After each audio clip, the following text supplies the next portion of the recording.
Oh, oh, oh, oh, oh.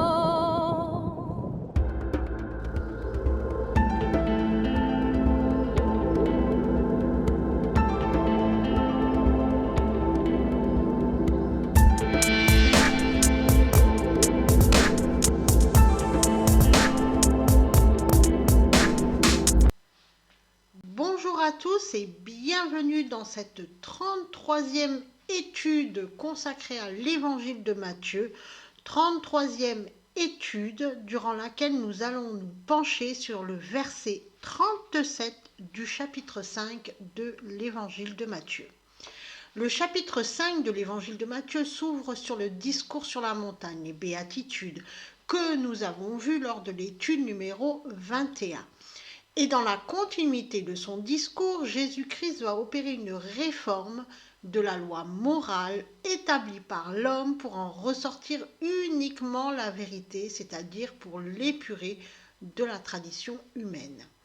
Petit à petit, Jésus-Christ va détruire le venin du mensonge de la loi morale humaine par la vérité de Dieu, et cela va concerner toutes les instances de nos vies. Dans cette étude qui concerne un seul verset, le verset 37 du chapitre 5 de l'évangile de Matthieu, Jésus-Christ revient sur la stratégie que Satan a utilisée sur Ève, stratégie qui a provoqué la chute d'Adam et Ève et avec eux de l'humanité tout entière. Et depuis, Satan, de génération en génération, déploie la même stratégie pour faire chuter l'homme. Pire encore, puisque l'homme aussi l'emploie pour sa propre chute. On va voir tout ça dans cette étude. Rappelons que Matthieu adresse son évangile à des croyants qui connaissent les coutumes juives et que son but est de montrer que Jésus est le Christ, le Messie, annoncé par les prophéties.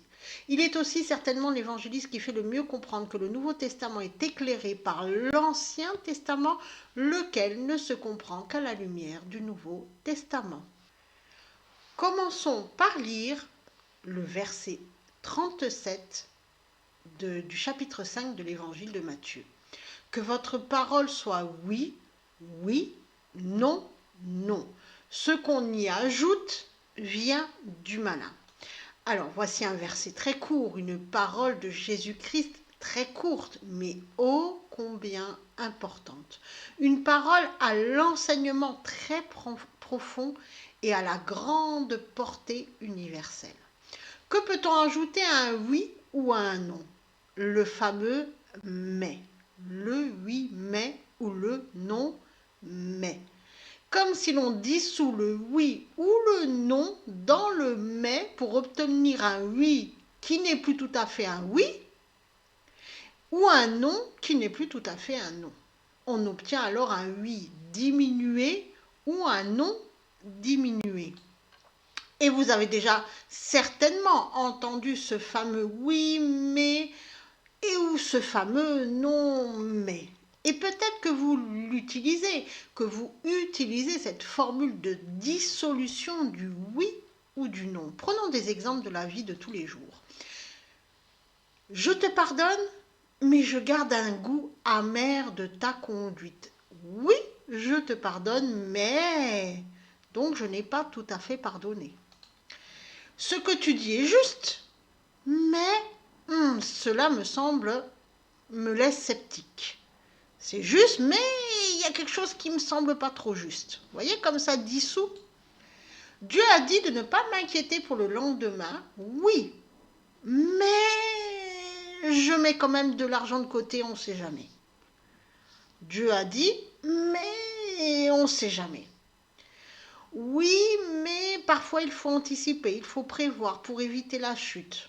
Vous voyez le mais qui dissout tout, et ainsi de suite.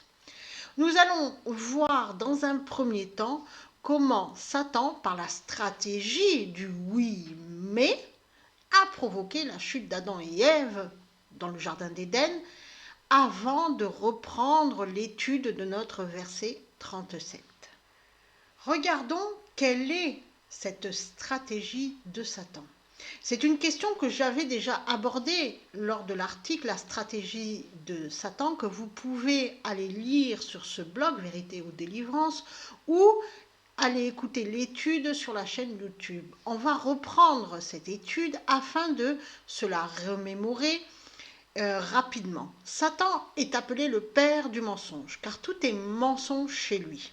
En réalité, Satan dissout la vérité, rendant ainsi la vérité amoindrie et donc la corrompant avec du mensonge. Dès le début, il a été père du mensonge, comme on peut le lire en Jean chapitre 8, verset 44. Vous avez pour père le diable et vous voulez accomplir les désirs de votre père. Il a été meurtrier dès le commencement et il ne se tient pas dans la vérité parce qu'il n'y a point de vérité en lui. Quand il profère le mensonge, il parle de son propre fond car il est menteur et le père du mensonge. Il a été meurtrier dès le commencement. Dès le commencement de quoi? Dès le début de quoi? De la chute d'Adam et Ève. Satan a utilisé sa stratégie lorsqu'il a approché Ève dans le jardin d'Éden. Il utilise toujours la même stratégie encore aujourd'hui sur tous les êtres humains et il se sert du fameux diabolos qui est à l'intérieur de nous, de l'ego.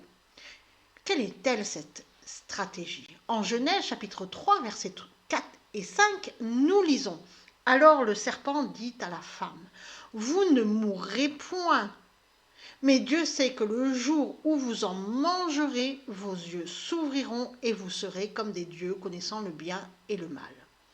Là, il est question du fruit de l'arbre de la connaissance du bien et du mal. Et c'est le serpent, donc Satan, qui s'adresse à la femme, donc à Ève. Et il lui dit: vous ne mourrez point. Vous ne mourrez point.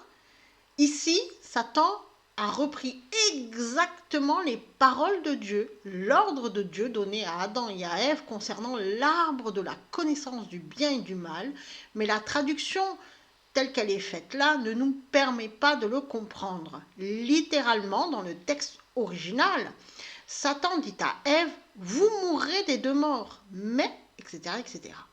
Et c'est exactement ce que Dieu avait dit à Adam en Genèse chapitre 2 verset 17, mais de l'arbre de la connaissance du bien et du mal tu n'en mangeras pas, car au jour où tu en mangeras, tu mourras certainement. Alors, tu mourras certainement. Littéralement, dans le texte original, c'est tu mourras des deux morts. C'est pas tu mourras certainement, peut-être que tu vas mourir. Non, c'est catégorique, d'accord? C'est tu mourras des deux morts. Ça veut dire que la traduction, elle laisse à penser que si on prend le fruit de l'arbre de la connaissance du bien et du mal, peut-être qu'on va mourir. Non, l'ordre de Dieu était tout autre que ce que la traduction veut bien nous faire croire. Dieu a dit: tu vas mourir des deux morts. Des deux morts. Quels sont ces deux morts? C'est-à-dire qu'en fait, la première mort, c'est la mort du corps. Le corps d'Adam va devenir mortel. La seconde mort, c'est la mort de l'esprit. Donc on a le décès, la mort du corps, et c'est la première mort. Et la deuxième mort, c'est la mort de l'esprit, c'est la fin de l'existence. Et c'est ça que Dieu dit à Adam: si tu manges du fruit de l'arbre de la connaissance du bien et du mal, tu vas mourir des deux morts. Il n'y a pas tu mourras certainement, et tu vas mourir des deux morts. C'est quelque chose qui est acté. Tu manges, tu meurs. Donc Satan, lui, il reprend exactement les mêmes paroles prononcées par Dieu, par Adam, et il y ajoute le fameux « mais ». Le « oui, mais ». Tu vas mourir, mais. Et donc la vérité se dissout dans le relatif du « mais Dieu sait que ». Voilà, donc tu vas mourir, mais, le jour où tu vas en manger, tes yeux vont s'ouvrir, etc., etc., et tu vas devenir un dieu. Le « mais » dans le texte en hébreu, c'est « ido ». Les deux premières lettres, le yod et le dalet, représentent ce qui divise et produit le relatif. Le haïn, la dernière lettre du mot, représente la main, l'action de l'homme. La stratégie de Satan est de rendre relatif par le oui, mais, de dissoudre le oui, de l'amoindrir afin qu'il devienne un demi-oui. Et donc, on obtient une demi-vérité.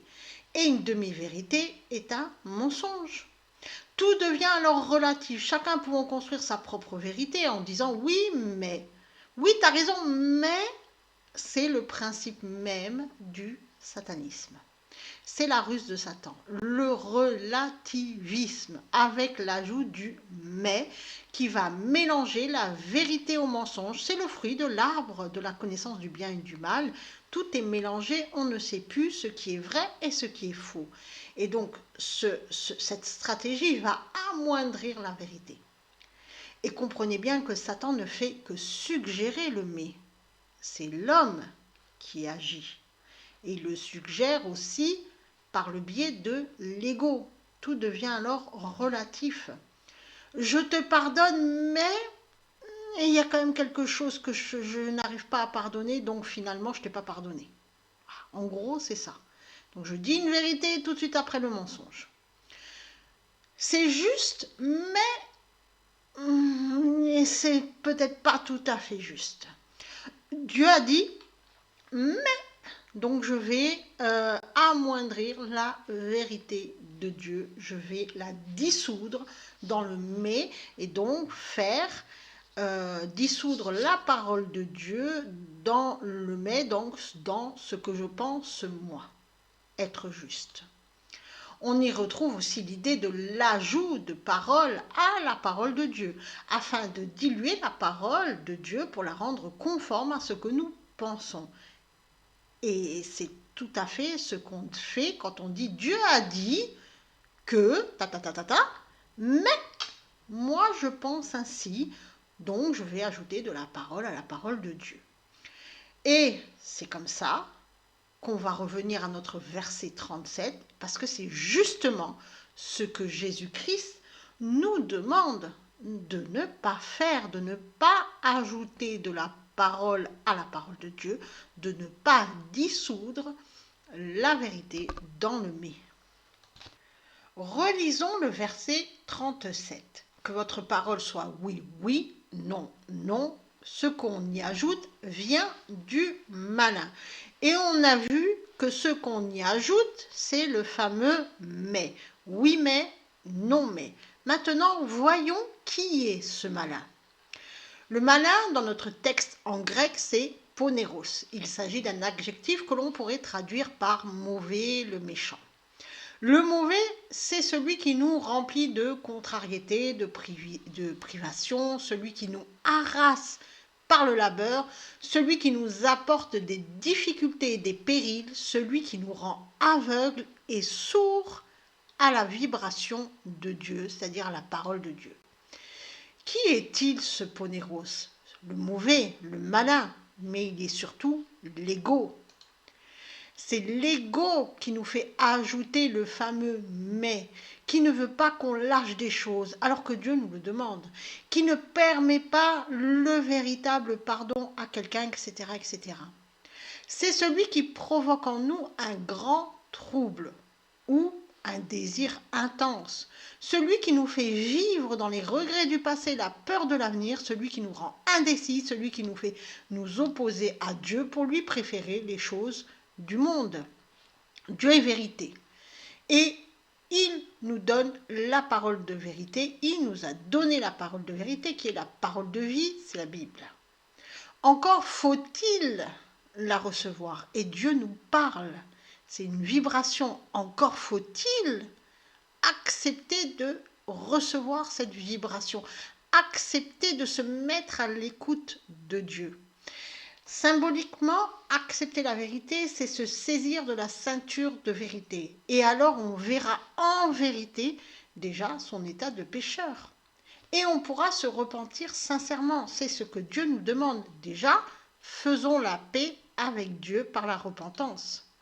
Dans notre monde actuel, la vérité est relative. Et la vérité absolue n'existe pas. Parce que chacun fait un peu à sa sauce, à sa manière, chaque culture a sa propre vérité, etc., etc. Il n'y a pas une seule vérité, il y en a beaucoup. Même au niveau scientifique, ce ne sont que des vérités relatives. Or, une vérité relative, ce qu'on essaye de faire absolument dans notre monde actuel et dans chaque culture, c'est de l'ériger en force, en vérité absolue. Et cela pour des besoins politiques, économiques ou scientifiques. Chacun va ériger sa propre vérité qui découle de sa propre pensée, de sa propre réflexion et surtout de son propre intérêt. Mais personne ne va chercher la vérité, la véritable vérité pour confronter sa vérité au feu de la vérité de Dieu. Et il faut savoir qu'une vérité relative n'est pas une vérité, elle est un mensonge. Et donc, pour des besoins politiques, pour garder le pouvoir ou pour nourrir la bête économique affamée, on va imposer un mensonge et l'ériger de force en vérité. Et surtout, pour s'opposer à Dieu, on va nous imposer une vérité, par exemple scientifique, qui est un pur mensonge. Certains scientifiques s'obstinent à rejeter Dieu de leurs équations et donc, parce qu'ils ne veulent pas prendre en compte la vérité absolue de Dieu, ils vont élaborer des théories parfois très sinueuses pour expliquer ce qui ne peut être expliqué que par la parole de Dieu. C'est ainsi que le monde fonctionne. En Ésaïe, chapitre 5, versets 20 à 21, nous lisons « Malheur à ceux qui appellent le bien mal je reprends. Malheur à ceux qui appellent le mal bien et le bien mal, qui changent les ténèbres en lumière et la lumière en ténèbres, qui changent l'amertume en douceur et la douceur en amertume. Malheur à ceux qui sont sages à leurs yeux et qui se croient intelligents. » La parole de Dieu nous a pourtant prévenus et nous prévient toujours des ravages de l'inversion et des ravages de la vérité relative, les ravages de l'inversion de la parole de Dieu et les ravages de la vérité relative. Nous vivons dans un monde qui s'obstine à vouloir faire disparaître la vérité absolue de Dieu, celle de Dieu, parce qu'elle ne plaît pas, parce qu'elle ne va pas dans ses propres intérêts, parce que ça ne va pas pour garder le pouvoir, etc. Et ces gens-là s'obstinent donc à vouloir faire disparaître la vérité absolue de Dieu pour lui préférer, pour s'établir dans différentes vérités relatives où chacun y va de sa parole et où chacun s'accroche à sa propre vérité qu'il a lui-même construite et où chacun se croit intelligent dans sa vérité et où tout le monde va de son oui mais ou son non mais. Nous vivons dans un monde où beaucoup sont dominés par leur ego.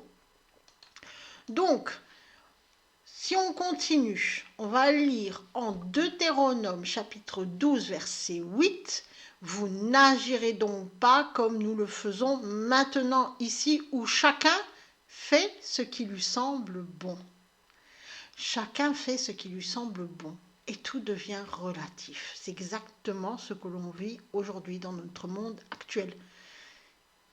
On l'a vécu à toutes les époques et c'est d'autant plus flagrant, on peut parler de notre époque à nous puisque nous la vivons, donc parlons de notre époque, c'est d'autant plus flagrant aujourd'hui. Chacun s'est établi dans sa propre vérité relative et chacun fait ce qui lui semble bon et personne ne va chercher qu'est-ce qui semble bon aux yeux de Dieu. Dieu nous met en garde contre cela. Et sa parole est très claire à ce sujet, car si l'homme agit de la sorte, il court à la perdition. Et Dieu ne veut pas nous perdre. Donc, il nous met en garde. Et d'ailleurs, si chacun fait ce qui lui plaît, la vertu est remplacée par des valeurs et ces valeurs deviennent plus ou moins importantes selon chacun, selon les valeurs que chacun s'est fixées ou les valeurs que chacun a acceptées, selon la tradition, les us et coutumes d'un pays, d'une nation. Quelles sont les vertus? L'amour, la magnanimité, donc c'est-à-dire la générosité, la mansuétude, la clémence, le travail est aussi une valeur. Tout cela était vu comme des vertus. Aujourd'hui, on parle de valeurs, tout est relatif en fonction de notre culture, de nos croyances, de nos programmations mentales, de nos opinions et de nos avis. Et considéré comme généreux celui qui fait un don de 50 € à une association en sachant que cela ne va pas lui manquer car il est riche. Mais celui qui a peu et qui va partager ce peu avec celui qui a encore moins que lui, celui-là, on va le traiter de fou, d'inconscient. Il ne sera pas généreux, il sera fou. Alors que là, c'est là qu'est la véritable générosité. Et cela rejoint le récit de la pauvre veuve en Marc chapitre 12, versets 41 à 44. Jésus, s'étant assis vis-à-vis du tronc, regardait comment la foule y mettait de l'argent. Plusieurs riches mettaient beaucoup. Il vint aussi une pauvre veuve. Elle y mit 2 petites pièces, faisant un quart de sou. Alors Jésus, ayant appelé ses disciples, leur dit, je vous le dis en vérité, cette pauvre veuve a donné plus qu'aucun de ceux qui ont mis dans le tronc, car tous ont mis de leur superflu, mais elle a mis de son nécessaire, tout ce qu'elle possédait, tout ce qu'elle avait pour vivre. Aujourd'hui, l'homme se pense libre de mener sa vie comme il l'entend. Il se pense maître de lui-même, ou alors il a pris quelqu'un d'autre pour maître. Ça peut être n'importe qui ou n'importe quoi, même une pensée philosophique. Mais il s'est dit, moi je choisis ça. Donc il s'est pris maître de lui-même. Or, il n'a jamais été autant esclave de ses sens, asservi à ses sens. Non seulement l'homme pense mener sa vie comme il l'entend, mais en plus il se déresponsabilise totalement de ses actes. Ce n'est jamais de sa faute, c'est toujours la faute de l'autre s'il n'est pas heureux, s'il a une vie vide de sens, s'il ne mène pas la vie qu'il veut, s'il n'a pas le bon job, etc., etc., etc. L'homme veut être libre, mais il ne veut assumer aucune responsabilité de ses actes. En vérité, l'homme aura beau faire ce qu'il veut et vouloir à tout prix se passer de Dieu, la vérité restera la vérité, quoi qu'il arrive. Quoi qu'il arrive, puisqu'elle est là, elle est établie dès le commencement et Dieu ne change pas. Et tout ce qui n'est pas bâti sur la vérité, celle de Dieu, sera voué à l'échec. Et pourtant, Dieu nous prévient, il nous parle, il nous amène à faire le choix de l'acceptation de son plan. Il nous montre le chemin de la vie, mais l'homme s'entête. Dieu nous a donné sa parole de vie, qui est l'unique vérité, la vérité absolue. Et que fait la masse? Elle la remet en cause ou la rejette. C'est son choix. Nous faisons le choix d'accepter sa parole de vérité, faisons le choix d'accepter ce que Dieu nous donne. Il nous a donné sa parole, arrêtons de la remettre en cause, arrêtons de douter de la parole de Dieu, arrêtons de retrancher ou d'ajouter notre parole, notre propre pensée à la parole de Dieu. Pour aller plus loin dans la réflexion, je vous invite à lire Le véritable combat spirituel. Ce livre-là, vous pouvez le trouver sur le blog Vérité et Délivrance. Et vous allez vraiment comprendre, grâce à ce livre, ce qu'est le véritable combat et que ce combat se situe à l'intérieur de nos pensées. Il est dirigé contre l'ego. Et vous allez aussi comprendre tout l'enseignement spirituel des armes, qui sont essentiellement des armes défensives que Dieu nous donne pour repousser notre ego. Donc tout se passe à l'intérieur de nos pensées. Et donc, ce véritable combat spirituel, il commence par ne pas ajouter de la parole à la vérité. pour ne pas dissoudre la vérité par un mais. Oui, mais, non, mais. Et déjà, on commence par faire ça. Dieu nous a donné les moyens de faire taire cet ego, ce mauvais qui est à l'intérieur de nous. Comme le rappelle Paul en 1 Corinthiens chapitre 10, verset 13. Aucune tentation ne vous est survenue qui n'ait été humaine, et Dieu, qui est fidèle, ne permettra pas que vous soyez tentés au-delà de vos forces. Mais avec la tentation, il préparera aussi le moyen d'en sortir afin que vous puissiez la supporter. Jamais Dieu nous fera subir une tentation qui est au-dessus de nos forces, mais parfois, par cette tentation, il nous amènera à ce que nous puissions encore plus grandir dans la foi. Faisons-lui confiance et entrons dans ce véritable combat spirituel qui, je le rappelle, est avant tout un combat d'esprit, c'est-à-dire il faut apprendre à faire taire notre ego. Soyez bénis.